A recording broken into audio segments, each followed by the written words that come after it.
What's up, everyone? This will be a quick little 15-minute yoga practice, stretching practice, whatever you want to call it. So meet me on your mat. Get ready. Let's do it. Reach up, breathe in. Lean back, fold forward, breathe out. Stretch the hamstrings, warm them up. Grab opposite elbows and just hang. Relax. Swing side to side a little bit. Start warming up into the lower back, hamstrings, calves. Come halfway up, breathe in, and breathe out, fold forward again.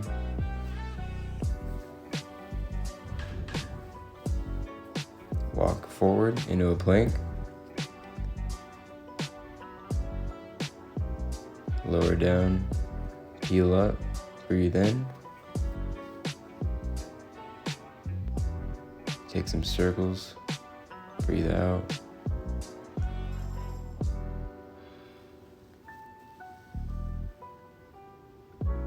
Take a deep breath in, move around, still in the cobra, and breathe out, down dog.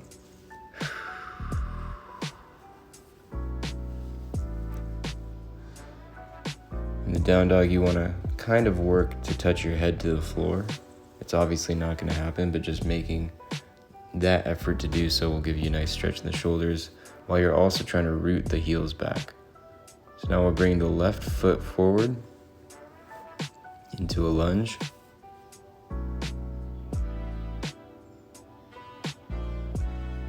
Get yourself nice and aligned. Reach up, lunge forward. Get a nice stretch in the hips as you actively reach up and back as much as you can. Breathing using the diaphragm. Take some twists, test the balance.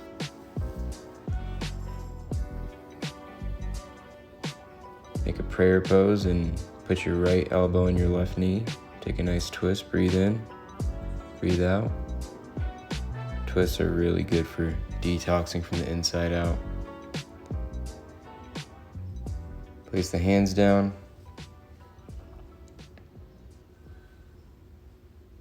Now we're gonna kind of lunge the hips further forward toward the ground.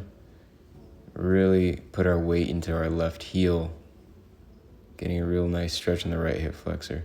Now we're gonna walk the left foot out to the left a little bit. Put both hands on the inside, come into a lizard pose. You don't have to come all the way down into it. You can stay up on your hands or whatever's comfortable for you. Or you can challenge yourself, come down here, be a little uncomfortable. Breathing in, breathe into your left hip the best you can. Try to send your breath there. Move around in it. Do whatever feels good to mobilize this area. Now I'm going to reach back and grab my right foot with my left hand and slowly bring it into my buttocks the best you can while still trying to keep that body nice and square, not opening up too much in the torso. Trying to keep the shoulders and the hips square to the ground. Breathing in through the belly. Now I'm going to let go of the foot. Come into kind of a side squat here, so I'm just gonna pivot toward my right. So now I'm kind of in a half squat with my right leg stretched out. You can't really see it, my bad. But here you go. I'm gonna move to the right side and have my left leg stretched out. Kind of get a stretch on the left side now. You guys can see that. Moving the foot around to work into the hip. Don't have to come as low as me if it's not comfortable, and now I'm going to push back into a down dog. Stay breathing here. Trying to touch your head to the floor, trying to touch your heels to the floor, pushing away from the ground. Getting a nice stretch. We're going to come forward with the right foot. Get that nice and aligned. Reach up, breathe in. Actively reach up like you're trying to grab something on the ceiling. Lean back a little bit as your hips move forward. Stay active through both of your legs, pulling the feet toward each other, ever so slightly. This will keep the right muscles engaged, keep you out of your lower back. Take some twists. And make a prayer pose on the other side now. Take a nice twist, so good for the torso and for the balance. Really clench your glutes and really pull your feet toward each other when you're doing this. Keep the balance and keep everything structurally aligned. Now we're gonna come forward, maybe even drop the knee. Push away from your front knee to really lengthen your torso. Breathe in. Nice. And get a nice stretch in that left hip flexor, maybe even a little bit in the right hip. Now we're gonna come down. Walk that foot out just a bit. Come into a lizard pose. Breathe into that right hip. Maybe even feel a stretch in the left hip flexor, left psoas. I'm keeping my knee off the ground. You can keep your back left knee on the ground if you like.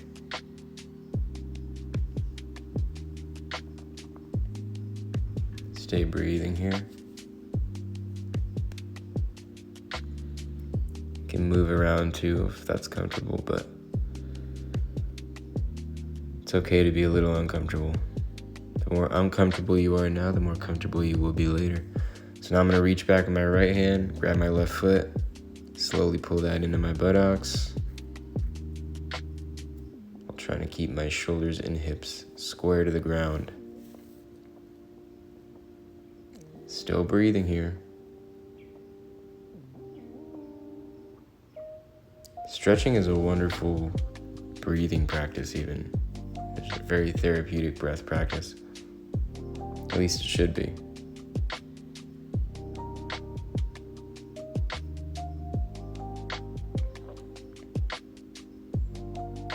Staying here, make sure you clench that left glute too to get even more into your left hip flexor. And now we're gonna pivot again to the right. Kind of come into a half squat on that right foot. Stretch out the left foot to the side, a little Cossack squat here. Mobilize, move around. Now we're gonna switch over on the left foot. Stretch out the right foot, move the right foot around, work into that hip. Whatever feels good here, whatever's tight, whatever you feel a little bit of pain in, play on that edge.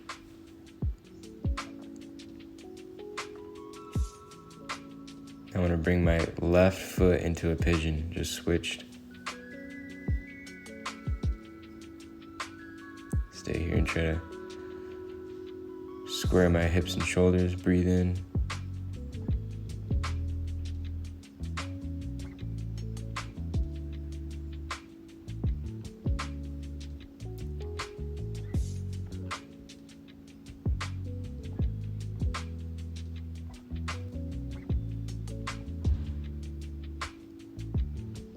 I'm gonna come down forward, get a little bit of a deeper stretch. If you don't want to do that, it's fine. You can just stay wherever you are if that feels good.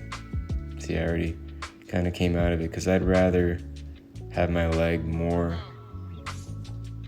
I guess, at a 90-degree angle and work on keeping my shoulders and my hips square to the ground rather than melt.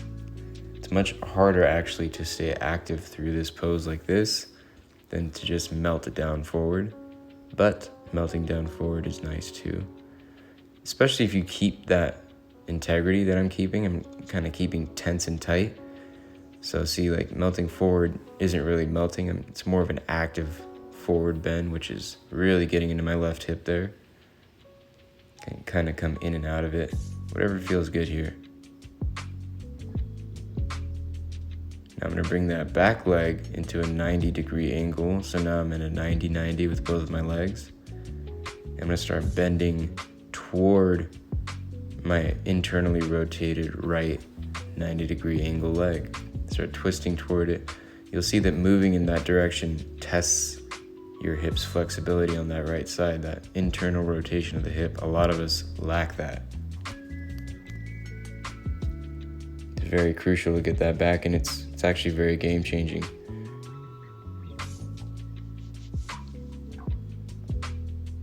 Grab that foot, bring it up. Just a little bit if you can. Back foot. I'm gonna let go of it, actively let it come up. But don't have to worry too much about that this time. I'm gonna switch. Pigeon on the right side now. Same thing as the left side, square those hips. Try to bring the leg at a 90-degree angle if you can.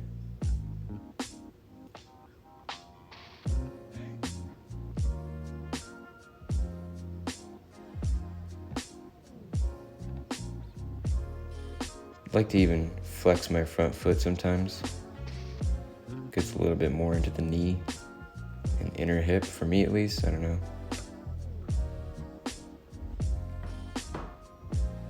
Just about to bring this back leg into a 90. Just a moment here, but still staying strong in this pigeon. Remember, it's not really about melting forward. It's really about staying tense and tight. So you really work into your joints. It's kind of counterintuitive thing to say while you're stretching, huh? Stay tense and tight. The reason I'm saying that though is when you stay tense throughout your body, you focus the stretch where it needs to be versus just kind of letting everything go. Letting go of that structure, and then you're not really placing the stress where it needs to be, and you don't really make any gains. Breathing here. Now we're gonna bring that back leg forward. Now we're in a 90-90.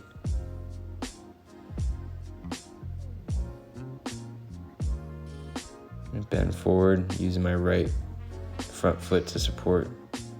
Twist toward the internally rotated leg, back leg. I'm doing some weird stuff here with my neck and whatever because I feel it, you know? Maybe you feel as you twist toward that direction, different restrictions, different tightnesses, different things in your body that are different. Explore them, move into them, breathe into them. Feel the difference between this side versus your other side. Which one's easier? Which one's harder? Don't judge yourself. Bring that left foot up passively with your arm, and then we're gonna release it and actively try to hold it up. Now. Hold it up, hold it up, hold it up. And rest it. Not gonna worry too much about that yet, but it's good to start exploring that range. If you cramped at all, it's pretty normal. It's just a confused nervous system. Now we're gonna bring the left foot forward, stretch it out, and bring a 90-degree angle in the back right leg. We're just gonna bend forward here. Still working on that internal rotation of the hip, but now we're working a little bit more into hamstrings, calf, ankle.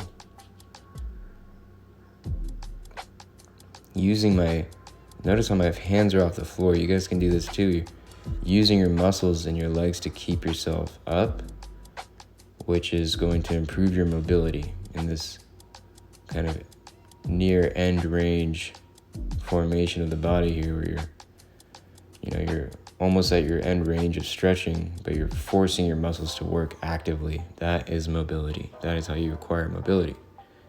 Now just reach, breathe, do whatever feels good. Maybe you reach a little bit more to the right even, just to really work into that right hip, internal rotation. Whatever it is.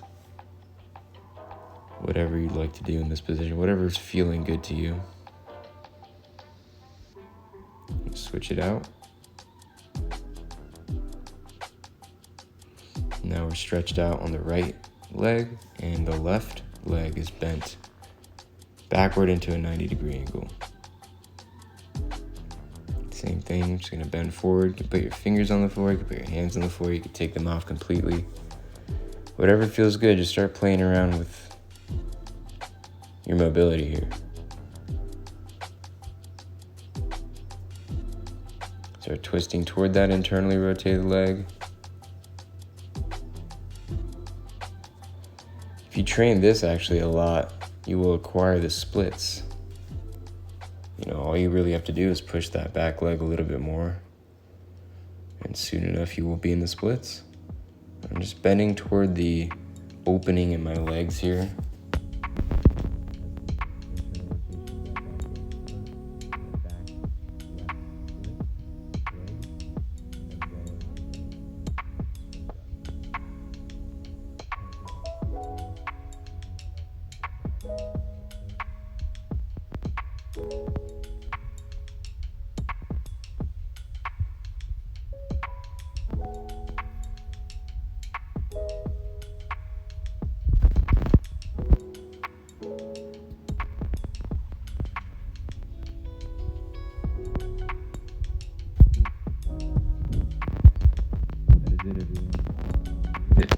Peace.